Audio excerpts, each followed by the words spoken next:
बिस्मिल्लाहिर्रहमानिर्रहीम। अस्सलाम वालेकुम। वेलकम टू एडेक्समी। मेरा नाम है रियाज नदीम। हम तहसीलदार बैच के ऊपर काम कर रहे हैं, जिसके अंदर हमने इंग्लिश, उर्दू और जनरल नॉलेज के तमाम लेक्चर्स कंप्लीट कर दिए हैं। लॉ का सेक्शन हमारा चल रहा है, जिसके अंदर लैंड रेवेन्यू एक्ट और लैंड एक्विजिशन एक्ट कंप्लीट कर दिया है, और टेनेंसी एक्ट का आज हमारा लेक्चर नंबर 6 है। अगर सबका लेक्चर्स आप तक नहीं पहुंचे तो आप इसी लेक्चर के डिस्क्रिप्शन में देखिए, तमाम लेक्चर्स सब्जेक्ट वाइज प्लेलिस्ट के अंदर मौजूद हैं। चैनल को काइंडली लाजमी सब्सक्राइब किया करें और कमेंट्स किया करें अगर आपको हमारे इस काम से, इस एफर्ट से फ़ायदा हो रहा है, और अपने दोस्तों तक भी इसको पहुंचाएं। आज हमारा काम है improvements and compensation. Legal terms हैं, लेकिन ये ऑलरेडी बात हो चुकी है। जब हमने स्टार्ट किया था टेनेंसी एक्ट को, तो इम्प्रूवमेंट की बात वहां पे हुई थी।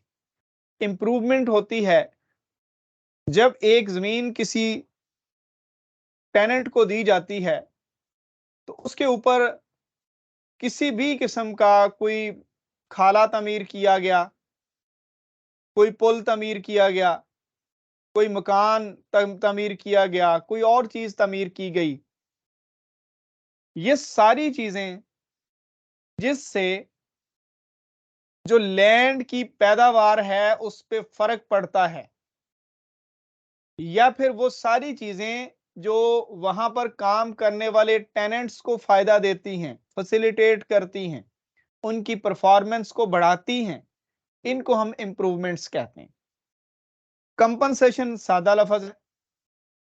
कंपनसेशन कहते हैं कि अगर उस जमीन पर लैंडलॉर्ड की तरफ से ये चीजें की गई हैं, तो इनकी मद में वो रेंट बढ़ाना चाह रहा है, तो हम उसको कंपनसेशन कहेंगे।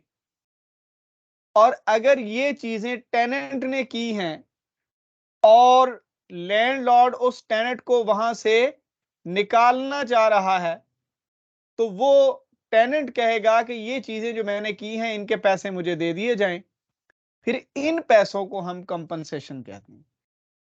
तो जरा इसको डिटेल से डील करते हैं कि कंपनसेशन किस तरह से तय होती है, इंप्रूवमेंट कौन कौन कर सकता है, और किस तरह के इंप्रूवमेंट के किस तरह से पैसे डिटरमिन करने हैं।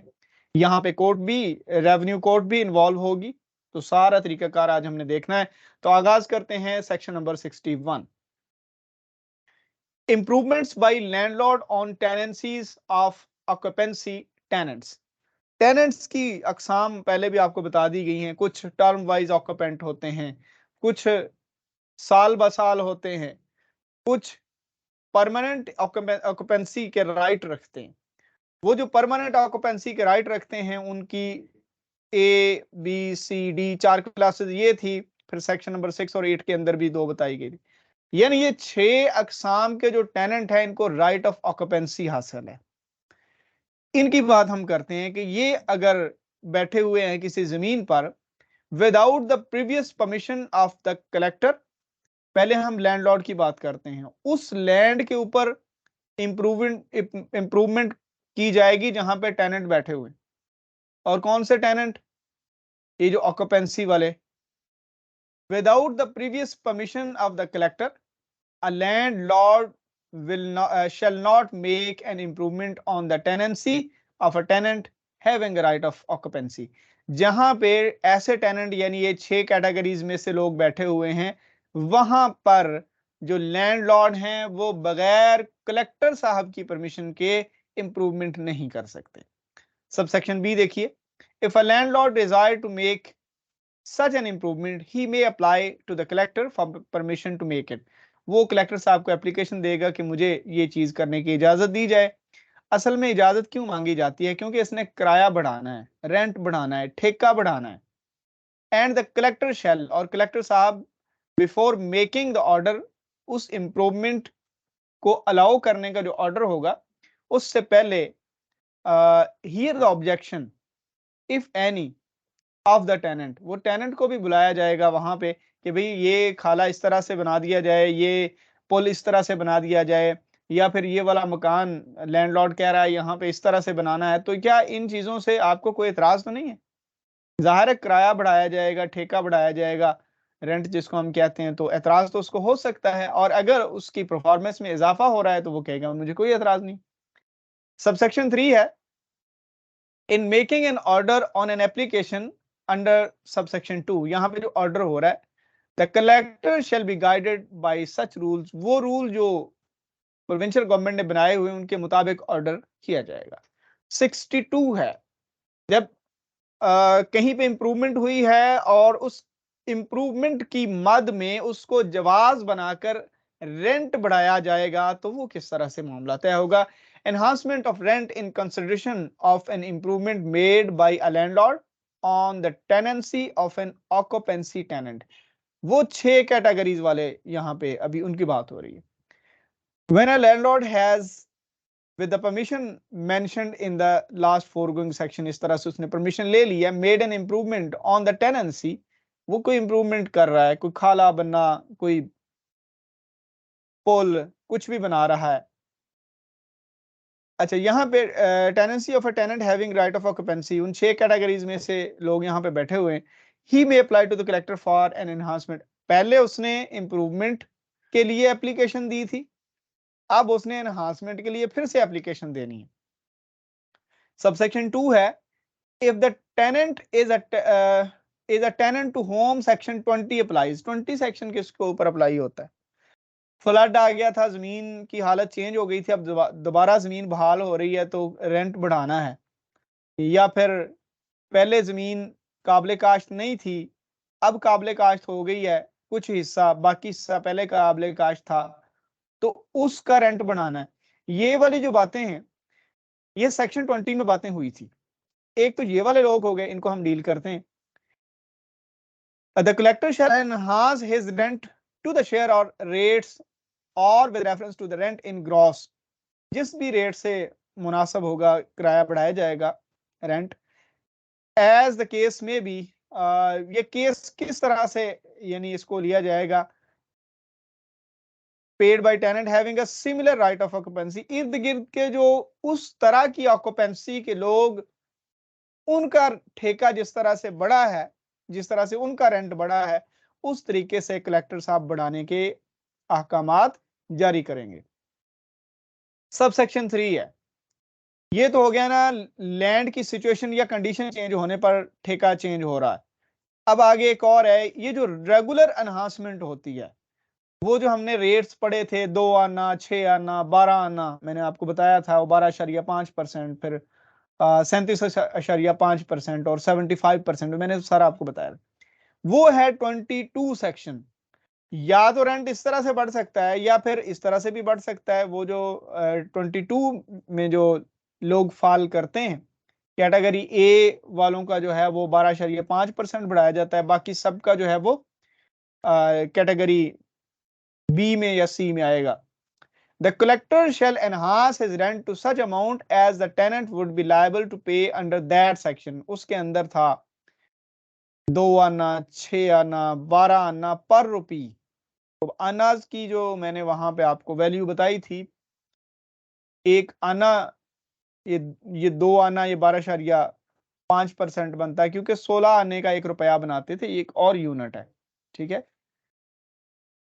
तो 16 आने का अगर 1 रुपया बनता है तो उस हिसाब से इसका रेट, यानी ये 2 आना 12.5% बनता है, 6 आना 37.5% बनता है, और ये जो 12 आना, इसको हम 75% यानी 75 पैसे कहते हैं। परसेंट में इसलिए कह रहा हूं ना, वो 1 रुपए पे इतने आने कहा जा रहा था, इसलिए मैं इसको परसेंट कह रहा हूं। अच्छा, इसका सबसेक्शन 4 है, यहाँ पे तरीका ये है कि when the improvement ceases to exist, ये तरीका किस तरह से लगेगा कि अगर कोई खाला बनना, कोई घर वहां पे था और उसको खत्म कर दिया गया, जिसकी मद में रेंट वगैरह बढ़ाया गया था पहले, जब उसको खत्म कर दिया गया तो रेंट जो है वो रिड्यूस हो जाएगा। This will be done on the application of tenant. जाहिर है लैंडलॉर्ड तो जाके नहीं कहेगा कि मैंने खाला खत्म कर दिया है, लिहाजा इनका रेंट कम कर दिया जाए, ये यहाँ पे एप्लीकेशन जो है वो टेनेंट ने देनी होती है। इसके अंदर 2 कैटेगरीज यहाँ पे बता दी गई। पहली कैटेगरी ये है कि in case of the tenant to whom subsection 2 apply, जिनके ऊपर सबसेक्शन 2 अप्लाई हो रहा है ना, तो इनमें उन्होंने कहा कि ये इस तरह से अप्लाई होगा, to the share or rates or with reference to the rent in gross as the case may be paid by tenant having similar right of occupancy. इधर उधर के जो सेम कैटेगरी के ऑक्यूपेंट होंगे उनका, उनकी सूरत हाल, उनका एडवांटेज वगैरह देख के जितना उनका बढ़ाया गया है इनका भी उसी तरह बढ़ाया जाएगा। दूसरा केस इसमें क्या है, सबसेक्शन 3 में तो जाहिर है रेट्स लगे हुए हैं। In the case of a tenant to whom subsection 3 applies, to such an amount as the tenant would be liable, उसके अंदर वो जो 2 आना, 6 आना, 12 आना वाला रेट है उस हिसाब से बढ़ाया जाएगा। सबसेक्शन 5 है, सेक्शन 25 एंड 26, ये दो सेक्शन बता दिए गए। shall be construed as applying to an applicant। उन्होंने कहा कि जब हम 25 और 26 कर रहे थे ना, वहां पे बात हुई थी कि किस तरह से सूट दायर होगा और किस तरह से ये सारी चीजें तय होंगी, तो उन्होंने कहा कि ये वाला जो मामला है ना सारा, ये 25 और 26 की तरह से ही चलेगा। ठीक है, अंडर दिस सेक्शन इसमें जो कुछ है ये वही समझा जाएगा। And a suit shall not lie in, वहां पे पता क्या बात की गई थी कि यहां से जो ऑर्डर होगा वो किसी और कोर्ट में चैलेंज नहीं हो सकता, और टाइम लिमिट भी दी गई थी। वो तो सारी चीजें 25 और 26 वाली अप्लाई होंगी, ये बात हुई यहाँ पे। इंप्रूवमेंट्स बाय टेनेंट्स, ऊपर तो हम लैंडलॉर्ड की बात कर रहे थे। लैंडलॉर्ड अगर इंप्रूवमेंट करेगा तो वो कलेक्टर साहब से परमिशन लेगा और फिर वहां पे एप्लीकेशन देगा कि मेरा रेंट जो है वो बढ़ाया जाए। अब इंप्रूवमेंट्स बाय टेनेंट्स, अब टेनेंट्स जो हैं उनमें से भी कुछ ऐसे हैं जो वहां पे इंप्रूवमेंट कर सकते हैं। देखिए 63 है, title of occupancy tenant. Occupancy tenant कौन से होते हैं? राइट ऑफ ऑक्यूपेंसी वाले। और इनको हम देखते हैं कि कौन एंटाइटल्ड है इंप्रूवमेंट का, to make improvement. A tenant having a right of occupancy is entitled to make improvements on his tenancy. ये पक्के टेनेंट्स होते हैं तो इनको राइट है कि ये वहां पे बना सकते हैं। और याद रखिए यहां पे परमिशन की बात नहीं हुई, लेकिन जो टर्म वाइज होते हैं साल ब साल वाले वो बकायदा परमिशन लेंगे। 64 है, title of tenants not having right of occupancy to make improvement, साल ब साल या मौसम ब मौसम चलने वाले या टर्म वाले जो लोग होते हैं। A tenant not having a right of occupancy may make improvements on his tenancy with the assent of his landlord। वो लैंडलॉर्ड से परमिशन लेके, ये जो राइट ऑफ ऑक्यूपेंसी वाले ये परमिशन के बगैर भी बना सकते हैं क्योंकि यहाँ पे परमिशन की बात नहीं हुई। सबसेक्शन 2 है 64 का, if at any time the question arises, जब कहीं पे ये जो छोटी टर्म वाले लोग हैं इन्होंने कोई खाला बनना सेट कर दिया है, कोई पुल बना दिया और बात हुई है उसकी कंपनसेशन की, तो लैंडलॉर्ड ने कहा मुझसे पूछकर नहीं बनाया। If at any time the question arises whether or not the landlord assented to the making of an improvement by a tenant not having a right of occupancy, ये वाला जो आरजी लोग हैं अगर इन्होंने कुछ बनाया है और लैंडलॉर्ड ने बाद में कह दिया तो मुझसे पूछा नहीं है, the assent may be inferred from circumstances, तो हालात देखकर अंदाजा लगाया जाएगा कि क्या इसकी इजाजत इसने दी होगी या नहीं दी होगी, और अगर दी होगी तो इसका क्या इसको फायदा हो सकता है टेनेंट को, और अगर इसने इजाजत नहीं दी होगी तो कितनी किसको हम कंपनसेशन देंगे। ये सारे मामला कोर्ट में जाके देखे जाएंगे। 65 improvements made before commencement of this act. देखिए ये बात पहले भी हो चुकी है कि जो मामलात इस एक्ट, ये वाला एक्ट 1887 में आया ना, बाद में अमेंडमेंट्स के साथ हमारे पास ये जो है वो लागू हुआ है, तो इसके आने से पहले जो चीजें चल रही थी अगर तो वो कानून के मुनाफी नहीं है तो वो वैसे ही चलती रहेंगी और उनकी वो चीजें इस एक्ट के अकॉर्डिंग हो जाएंगी जो डायरेक्टली मैच करती हैं इससे। अगर कोई ऐसी चीज थी वहां पे जो पिछले किसी कानून के मुताबिक थी और इस एक्ट के या किसी और कानून के मुनाफी नहीं है तो वो उस तरह से ही चलती रहेगी। रीडिंग आप इसकी खुद कर लें। 66 improvement begun in anticipation of ejectment. ये बात ये है कि इधर सूट दायर हो गया है, एप्लीकेशन हो गई है एजेक्टमेंट की, लैंडलॉर्ड ने दरखास्त दे दी है रेवेन्यू ऑफिसर को भी इस बंदे को निकाल दिया जाए, और इधर आपने मकान खड़ा कर दिया जनाब, तो उस मकान की जो है वो कंपनसेशन आपको नहीं मिलेगी। A tenant ejected in execution of a decree or in pursuance of a notice of ejectment shall not be entitled to compensation for any improvement begun by him after the institution of the suit. उस case के दायर होने के बाद जो आपने किया उसके पैसे नहीं मिलेंगे. 67 tender of lease for 20 years to tenant to be a bar to right to compensation. 20 साल की जो टर्म है ना, ये हमने पहले भी देखा था कि 20 साल की टर्म वाले को हम परमानेंट कहते हैं. वो टेनेंट परमानेंट होते हैं, उनको राइट ऑफ ऑक्यूपेंसी मिलता है.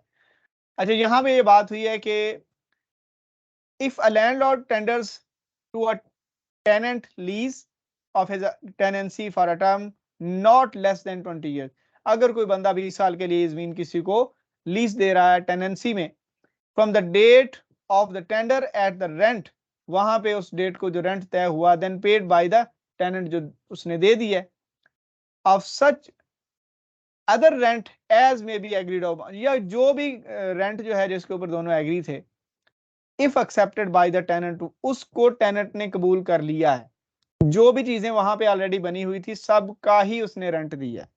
Shall bar any claim by him to compensation in respect of improvement previously made on the tenancy.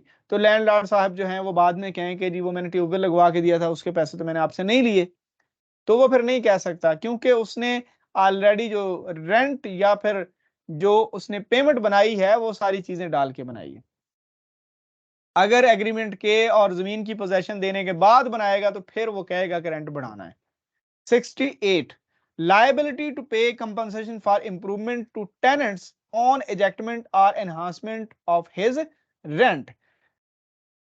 दो चीजें यहाँ पे दो चीजों की बात हुई है. पहली बात तो ये की गई है कि जो इंप्रूवमेंट की जाएगी ये टेनेंट की तरफ से हो रही है ना, या तो उनकी हमने कंपनसेशन लेनी है, या फिर अगर रेंट बढ़ाया जाएगा लैंडलॉर्ड की तरफ से तो हमने नहीं बढ़ने देना या कम बढ़ने देना. ये दो चीजें. Subject to the foregoing provisions of this chapter, इसमें जो पीछे बात हुई इस चैप्टर के अंदर, a tenant who has made an improvement on his tenancy in accordance with this act shall not be ejected.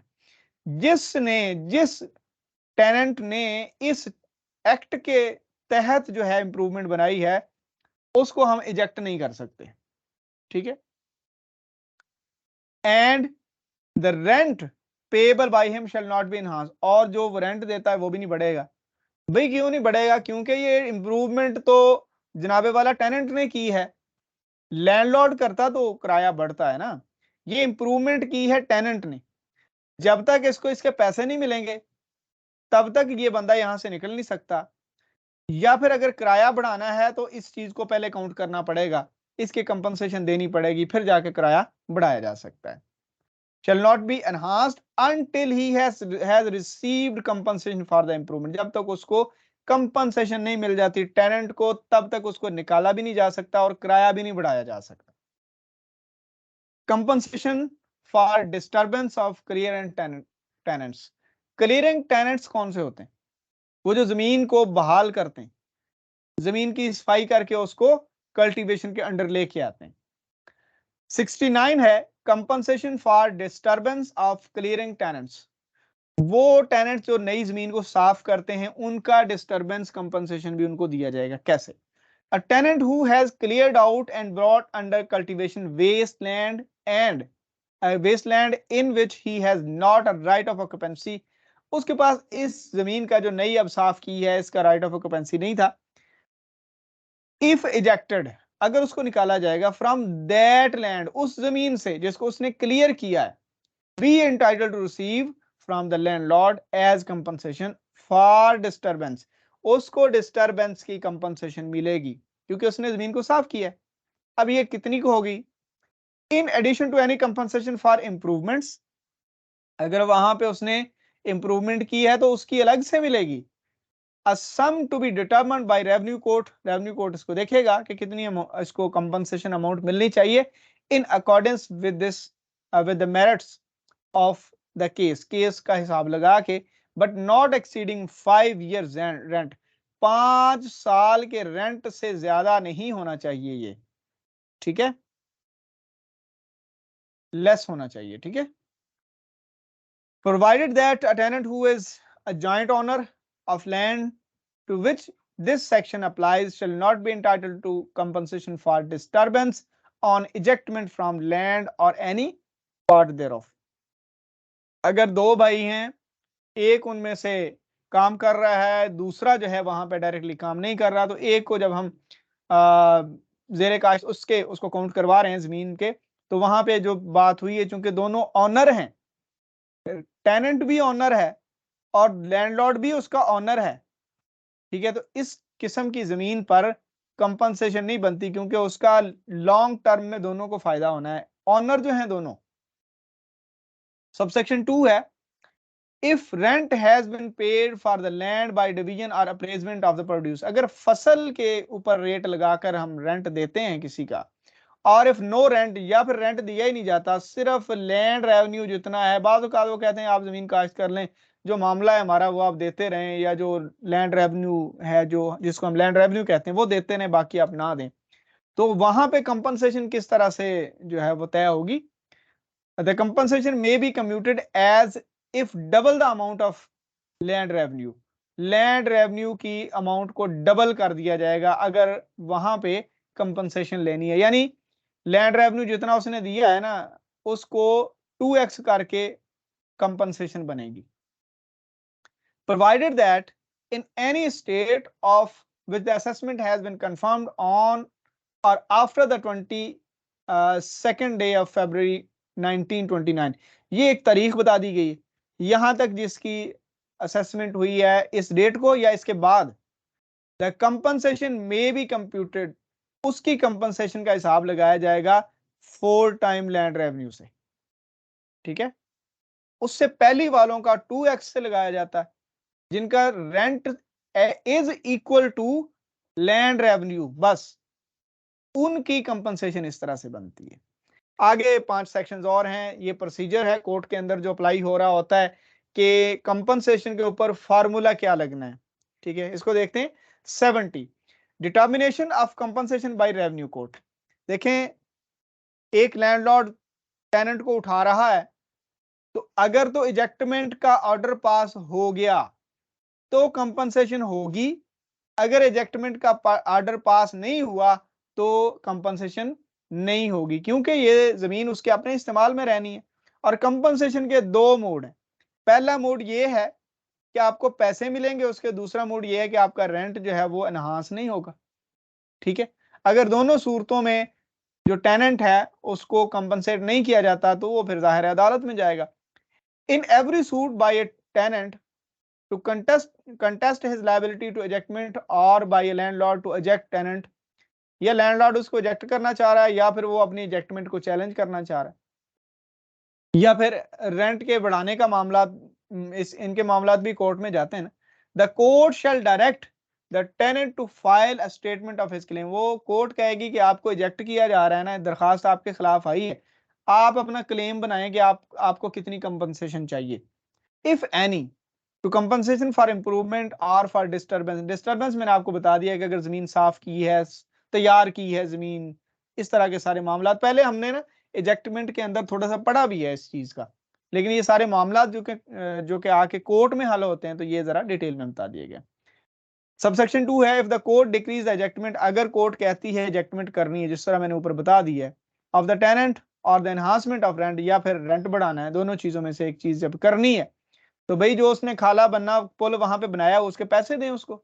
It shall determine the amount of compensation, तो फिर कंपनसेशन की अमाउंट जो है वो तय होगी, इफ एनी अगर है, ड्यू टू द टेनेंट, जो टेनेंट को मिलनी है, and shall stay execution of the decree, और ये जो डिक्री है, ये जो डिसीजन है उसको निकालने का, इजेक्टमेंट का, वो तब तक स्टे हो जाएगा जब तक वो पैसे नहीं देता कोर्ट के अंदर, लेस वो पैसे निकाल लिए जाएंगे जो उसके रेंट के अगर एरियर बनते हैं, वो कहता है 2 साल का इसकी तरफ ठेका भी जमा है, तो ठीक है, वो ठेके को जो है निकाल लें, बाकी कंपनसेशन जो है वो अदालत में जमा करवाएं, वहां से जो है वो मिल जाएगी टेनेंट को।